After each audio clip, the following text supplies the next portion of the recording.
Hi guys, welcome back to the Nik Collection series. Today we're going to have a look at HDR Efex. Now, HDR is a technology or a technique that has gone slightly into disrepute. The reason for this is simply that processors these days are much more capable of handling an extended dynamic range than they used to be. So a few years ago it was mandatory to take a photograph that would capture all the darks in the image, one that would capture the midtones and one that would capture the lights, and these would be blended together in post-processing in order to capture the whole spectrum in one image. Now, I've been doing that habitually for years, and it was only comparatively recently that I started to notice that I would practically capture the entire dynamic range in one or at most two of those images. So HDR Efex has been modified so that it can maximize the dynamic range that is captured in a single image, as well as utilizing the legacy technology that we used to use in photo stacking. So you can feed it one image, or you can feed it 2 or 3 or 5, however many you need to get that entire dynamic range. Let's get into it.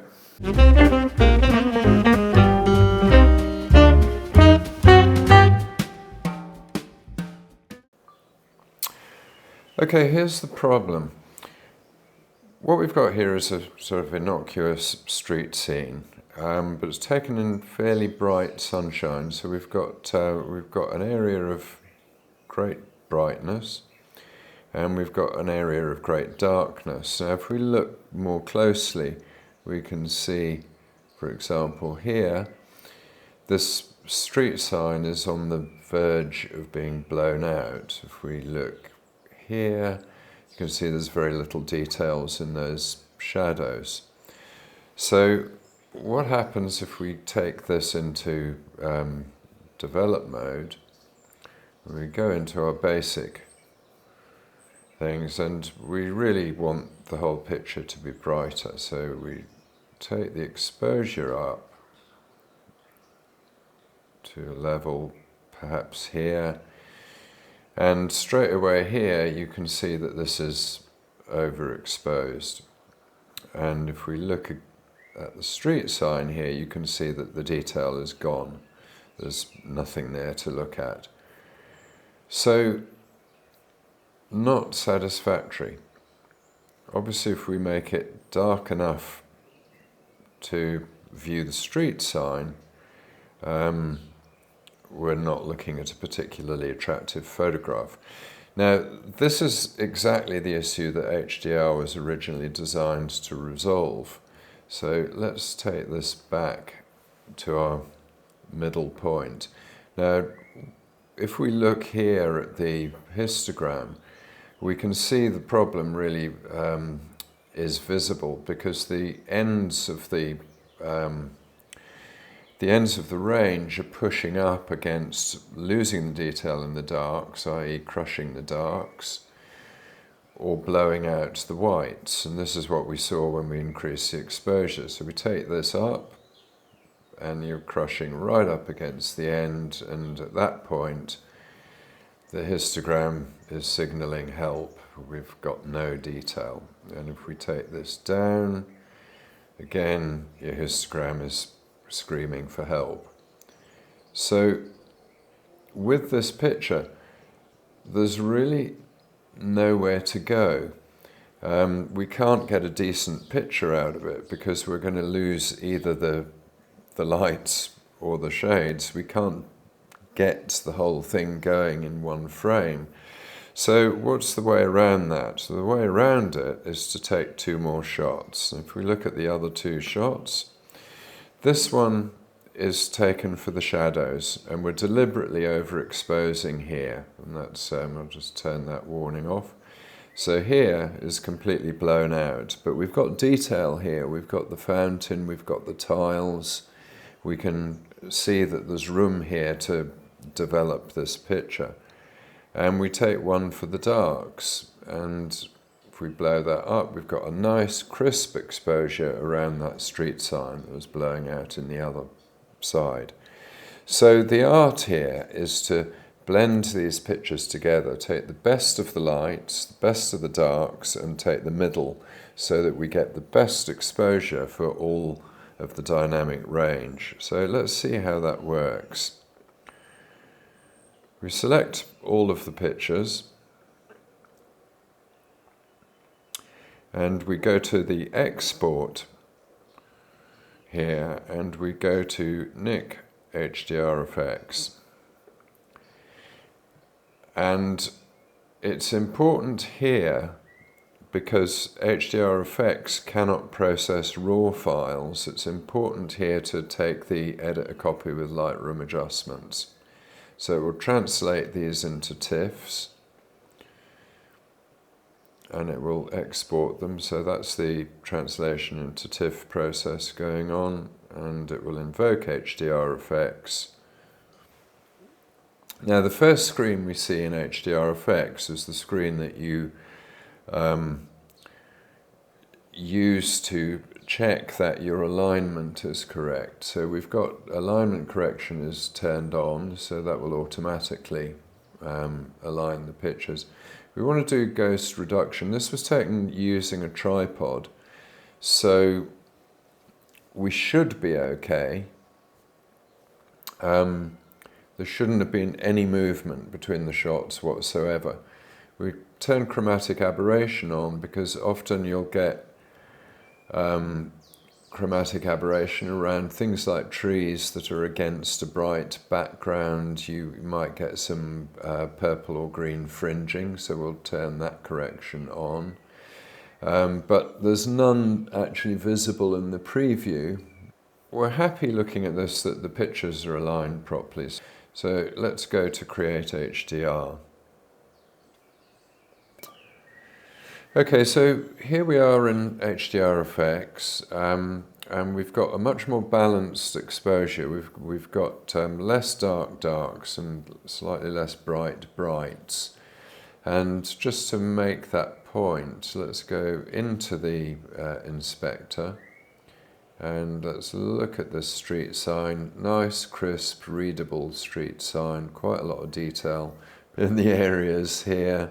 We've got detail on the flags, detail here in the shadows that we can see, and we can do more further processing on this. So HDR Efex works in the same way that Color Efex and all of the other Nik Collection things do, in that you have a set of templates on the left to choose from, and you've got controls on the right to choose from, including selective adjustments in the shape of control points and control lines.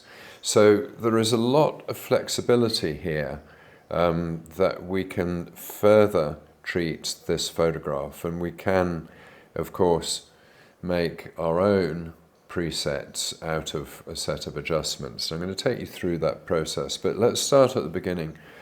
Now, the presets on the left, I have to say up front, no apologies, I'm a big fan of naturalistic processing. If I take my defaults already applied, I've got all of this here that I can apply. So I can move with my tone compression, and that will give you a different balance, a different tonal balance. But I'm satisfied with this tonal balance, so I think this is good. We've got no fringing going on, which is the really important thing with HDR. I can change the method strength, but since we're in default, that's not going to have a massive effect. Now here, these are out of the box applied, so I've got normal applied. This is the depth. I can take that to strong and you can see a difference. Subtle and depth. So I'll take this back to normal. So these are fairly highly usable settings for newcomers to HDR. I mean, these are flagged as being what you would expect. So if I take that to detail, I've got soft, I've got realistic, I've got accentuated, detailed, and grungy, which I love the idea. Now, what you have to really watch out for with these global filters is how they're applied. Things like the sky can look pretty nasty if you take that up as a global effect. So again, I tend to leave this at realistic, but again, that's my choice. Subjectively, I like things to look normal, and my take on HDR Efex is I use this to bring out the detail in photographs that I can't fit into the dynamic range of my camera. But you can have a lot of fun with these, so I can increase the drama level, deep, dingy. It's beginning to look quite nasty around the fringing. So let's take that back, and again, I would always personally stick with my natural, or even a flat rendering here. Now down here you've got your tonalities, and again these are generalized controls at the moment, so we can increase the exposure of the whole picture. We can lift the shadows, we can darken the highlights, just to get a different tonal balance, and again these are global. Increase the contrast, decrease the blacks, give it a little bit more punch, or whatever you want to do. These are across the whole picture. Now I'm going to return these to the middle, and you'll see why in a second. The other thing that we can do, which is something fairly unique to HDR Efex, is we can create local adjustments. So let's make a local adjustment down here. And immediately within that local adjustment, you can see you've got your method strength, you've got your tint, your temperature, you've got your whites, your blacks, structure, saturation, contrast, and exposure. So you've got all of the controls you've got here, and these will be funneled through the local effect. So I can bring this up, make that more contrasty, increase the structure, and so on. Now what I can also do is I can copy that one, and that will come with the same settings, and I can copy it again. Again, the same settings, copy it again. Okay, and this will look familiar to those of you that have seen the Viveza video, in that what we're doing is we're using control points here to affect the tonality and the contrast and the structure of the foreground. And actually, as a global point about landscape photography, this is a really interesting thing to do, because it's in the foregrounds that you see the most contrast, and realistic landscape photographs tend to fall off towards the backgrounds. If you look using your eyes at a landscape, you will see this. You'll see the greatest contrast, the greatest structure is always in the foreground. If you look off into the distance, you get flatter visibility. So this would be a nice preset to create. So I'm just going to make one more here. Okay, so we've got our control points copied across the foreground. I'd quite like to save this as a preset, because this could be useful. We like to see the detail and the structure in the foreground. To my mind, this makes pictures look somewhat more realistic. So I save my preset here. It asks me for a name, so I'm going to have structured foreground.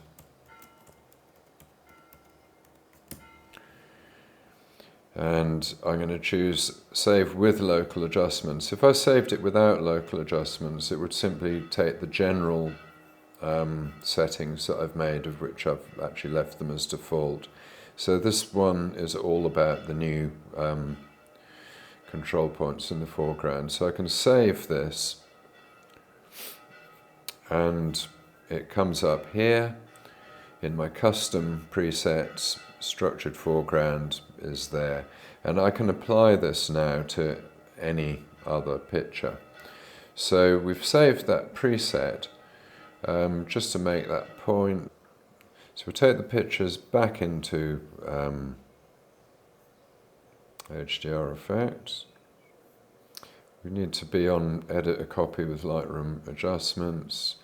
Take it back. This will translate it to TIFF. Here they are opening. We're going to be happy with the ghosting because we've done this before, so we don't really need to check this. So we're going to create HDR, going in with exactly the same settings. The usual warning about the HDR. So what I'm going to do is I'm going to, just to show you, these are the out-of-the-box presets, and these are the custom presets, and I'm going to go to Structured Foreground.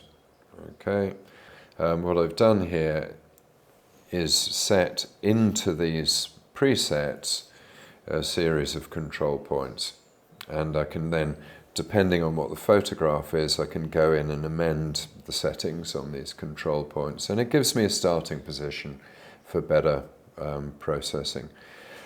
Okay, so I think that shows us pretty much the range of HDR effects.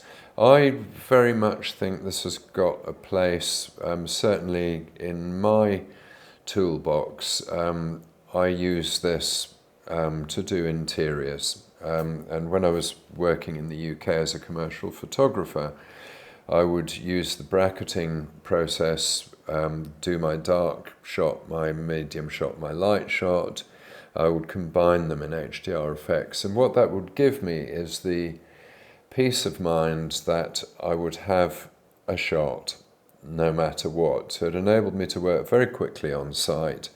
I could capture the entire dynamic range regardless of conditions, really, and I can come back and process them, and this was a real lifesaver on occasion.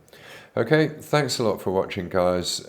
If you're not subscribed, I'd really appreciate it if you'd subscribe to the channel.